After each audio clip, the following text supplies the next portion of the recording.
جب اللہ تعالیٰ تہجد میں تمہاری دعا قبول کرتا ہے تو تمہیں کچھ خاص اشارے اور نشانیاں تمہیں دکھاتا ہے۔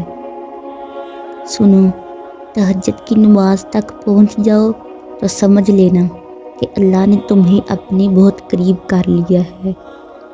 تہجد کے وقت اٹھنے والا شخص بہت ہی خوش نصیب ہوتا ہے۔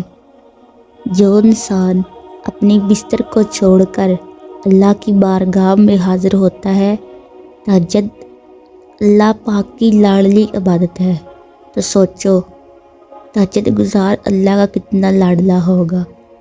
جانتے ہو تہجد کی دعاؤں کے لیے تو 7 آسمانوں کے پردے اٹھا دیے جاتے ہیں۔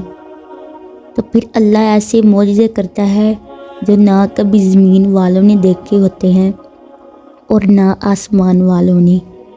تہجد کی دعائیں جب نصیب کے روبرو آ کھڑی ہو جاتی ہیں تب کچھ بھی ناممکن نہیں رہتا، تب 400 کن کی صدائیں گونجتی ہیں۔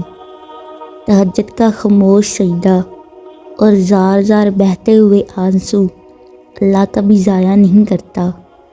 جانتے ہو اگر تہجد میں کوئی خاص بات نہ ہوتی تو کیوں اللہ تہجد پڑھنے والوں کے لیے پہلے آسمان پر آتا، صرف یہ پوچھنے کے لیے کہ تمہیں کیا چاہیے۔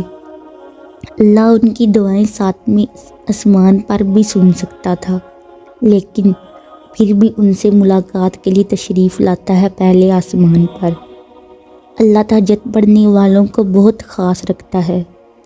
اللہ 7ویں آسمان سے پہلے آسمان پر اپنے بندوں کو خالی ہاتھ لٹانے تھوڑی آتا ہے۔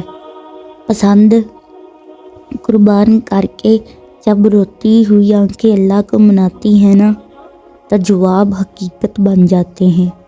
تو تم بس تھوڑا سا صبر رکھو، وہ جلد تمہاری خواہش کو پورا کر دے گا انشاءاللہ۔